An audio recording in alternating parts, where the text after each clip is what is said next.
Hey everybody, welcome back. Psychedelic here at my psychedelic pad. Wait, where am I? I must have took them shrooms again. Taking advantage of the beautiful weather here today at the park. Figured it'd be a nice day to do that. And I'm also kind of doing it because my neighborhood is really noisy at the moment. Got new noisy neighbors down below with a child, and then they just so happened to be gone. I thought I was going to film it at my place, and now they got a chainsaw running across the street trimming up a tree. So you can't win in this world. So we're going to try the park. Even though it's a little windy, I'm going to push through this, I think. So kind of drifting back into my regular scheduled programming, you could say. I'm going to start off with just a few finds here ever since my departure.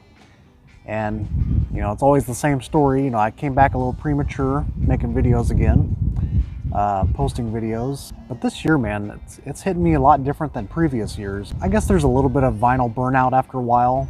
That was probably happening around 22, 23 when I was taking breaks. But this year in particular, I'm actually really enjoying it. You know, picking up some new vinyl finds, stuff, kind of being a little more selective on my picks, but also narrowing it down, you know, through the scope of what I want to pick up. But also the main reason is because I upgraded my stereo equipment after like 15 years. Upgraded to like a Pioneer, 67 Pioneer, and then replaced it with my old speakers. I think the speakers were a big problem too, and replaced it with some Sansui speakers, and I have a lot more control now compared to what I had. I've been pulling out records from my own collection just to see what they sound like, just to compare the differences. And so I guess you could say I'm kind of back. I'm back in the game and really actually enjoying it after the last couple years. You know, the quality of my equipment was just kind of diminishing. And anyways, let's dive into what I've been finding. So I just only got 3 items I'm going to share, just kind of slowly drift back into this. And I think it's a good thing too, because considering the conditions out here outside, and you know, kind of testing the waters doing this. A little windy, but we're gonna push through. Anyways, this is one I picked up at one of my secondhand shops here in town, and found it in an unsorted box for like 50 cents. I think it was $1 though. Yeah, he was selling these for $1. But considering what this is, you know, it's not in the best shape. It's definitely a good player copy though, and had no sleeve on it. It's on the Hanna-Barbera label. Story of My Life by Unrelated Segments. It's kind of a classic garage rave-up kind of tune. Got some great snotty garage vocals, some of the best of its kind. The B-side, It's Unfair. It's a little moodier in sound, but still pretty solid. Recorded in '66, came out in '67. These guys were from Michigan, and they were reportedly a pretty good live act too back in their day. So yeah, it's got like a little organ break in the chorus line, and some really good, like, kind of jangly, angsty strumming of the guitar. So Story of My Life, yeah, that's a really good, like, staple garage track. Good hook to it. Awesome intro with the sort of drums kind of pummeling along, and you can't go wrong with this one. So on average, I think it sells about, you know, $40 for a VG Plus copy, but to find it this way, that's what we like, baby. So got that one crossed off. For some reason, I always thought it was on the USA label through Chicago, but I just heard it on so many different compilations over the years. I guess I just kind of made that assumption. But anyways, this is one that I'm really proud to pick up on. I was a little late to the game when the news broke, but a few months later I finally found a copy, and this is one that was never officially released back in its day. This is a band called the Fringe. Man, that wind's really picking up. Token for My Mind. So this came out August of last year, and I was first aware of this when they pressed this on CDR back in the day. I was kind of looking into this band and really loved their singles. The title track, Token for My Mind, Morning Glory, Angela's Purple Dream, I think Flower Generation, that was the other one. They released an EP at first too, kind of distributing it to different label distributors at the time. I think they had won like a Battle of the Bands kind of contest and seen if a label would pick up on them. But even before that could even happen, the band broke up. You know, typically always the case. And but there's also a few songs here that were never released at the time. And I think one of the band members made a duplicate from the mono mix and pressed it on CDR. And for a while that was circulating around YouTube as well. That's how I was aware of it. And yeah, to see it being pressed on vinyl finally, it made me really happy. So definitely had to pick up on this one. This is very much essential if you guys are kind of looking into those sort of, I guess you could call this band a secret sauce when it comes to Canadian psych. And they were also touted as like the #1, you know, growing band out of Toronto, Canada area as well. And this has got a lot of great liners and nice quality gatefold here. The lyrics inside, all recorded from 67 to 68. And they also had a television performance. I'll see if I can sneak that in here. A little clip of that.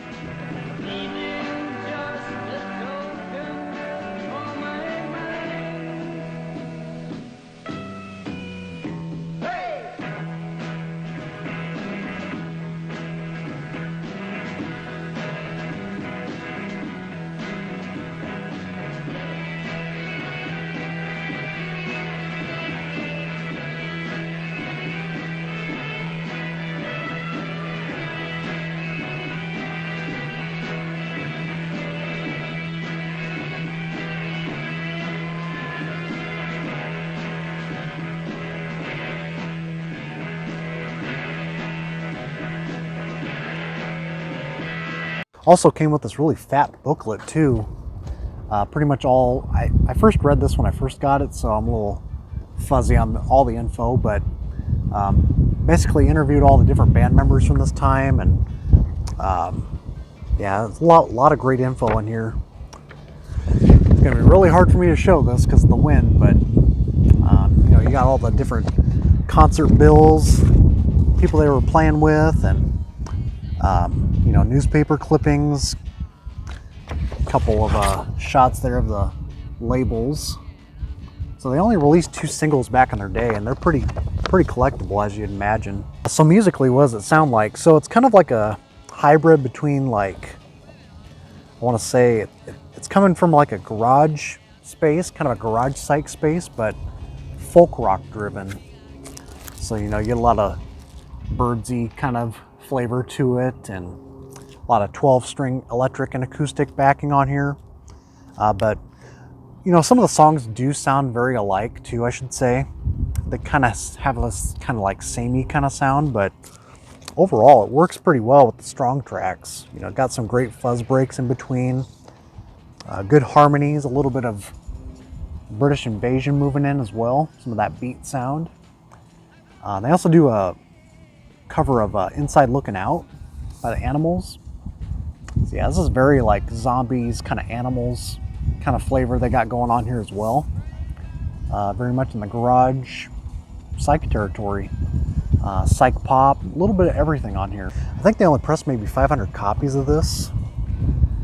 I think you can still directly buy this from their website, but I definitely had to do the whole pay in 4 deal for this because it was a little pricey, but for what you get some good quality out of this. So can highly recommend this one if you haven't heard it. Then on to this last one. This is one that I really have to hang on to because it's super flappy. It's unofficial, so try to see if I can hold it here. The Distortions by The Litter. Not an original copy. I think this is the first unofficial reissue that came out in the early 80s. As you can tell, man, it's very, it's like Xerox copy style. Honestly, doesn't bother me too much. It's more about the sound quality, and you know, given that it's already kind of a rough, raw recording, sound quality sounds still pretty decent to me. At least it's not paying the prices that OGs are going for, or Sundazed copies I think are kind of going out of print as well. So I got this around like 20 bucks. Yeah, it's got a replicated label on the Warwick. Hopefully that's coming in. I cannot see on my end. The sun's shining. But yeah, I'd say like 80% cover variations on here. They do a couple tracks by The Who. They do Codyne, Somebody Help Me, What You Gonna Do About It. But then they also do like a Pebbles stomper on here, Action Woman, which is kind of like got them on the map. You know, a lot of garage fans talking about them. They do I'm So Glad, Soul Searching. The key track for me is I'm a Man, a 4-minute closing track. Really love their use of the Echoplex. It's almost like this kind of wall of sound, just a total noise fest at the end. Kind of raving on that sort of rhythm and blues, but man, it rocks out in some spots for sure. Even though it's probably my least favorite of the litter, of the 3 that they released, but no doubt they got the roots here from the garage. Zippy Kaplan, you know, he had joined the band after the previous guitarist had left, so he kind of took his place. And you know, Zippy, he would later go on to White Lightning on the Lightning record on the PIP label or PIP label. Yeah, Minnesota's best when it comes to garage. They really were one of the top ones. Yeah, I much prefer the next LP, you know, $100 Fine, or Emerge, when they kind of went into more of a hard rock direction. But yeah, for its time period, I think it was still recorded in '66, came out in '67, so, you know, right at that peak period when these things were kind of blowing up. So these styles anyway, you know, every garage band wanted to kind of imitate everything that was prior to this, you know, Rolling Stones, Animals, and The Who. These guys obviously had a big love for The Who, so doing a Substitute and Illegal Matter. And that's all I got for right now. So I'm going to keep it kind of fairly short. This is just sort of me saying hello once again and actually making a published video.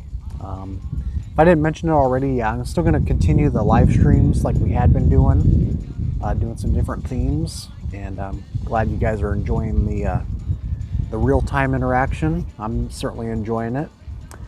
Yeah, man. I guess, you know, like I said, it's not only I was taking the break because I was getting burnt out so much, but as we all know, I mean, it's kind of unavoidable these days. These are some truly dark days, not just politically, but everybody online is just kind of losing their shit, you could say, to put lightly. You know, I got to step away sometimes, and you know, I might have to unfollow some of you for a while because I just can't take it. It's either music or politics, you know. So you be you, I'm gonna be me. And on this channel, we're going to be sharing love. We're going to be sharing knowledge and music you should check out. And just going to kind of keep on continuing sharing my passion. So look forward more to these kind of videos. Also look forward to more themed videos. I got one coming up where I'm going to be talking about, it's kind of hard to pinpoint. I got to think of a way to describe the title of the video. It's going to be something like, you know, sort of a lost drifter, highway drifter, singer-songwriter, kind of sad loner folk LPs. Because I think it's definitely a topic that's kind of overshadowed oftentimes and fits right into that kind of cosmic country route, psychedelic in nature, just for how damaged some of these records came out. You know, Skip Spence, for example. I'm going to throw that in there maybe, and of course going to continue with the Acid Archive series, and probably continue with a few more videos sharing my top singles of all time. I got some stuff on the plate, and I just gotta hand deliver it to you. So anyways, take care.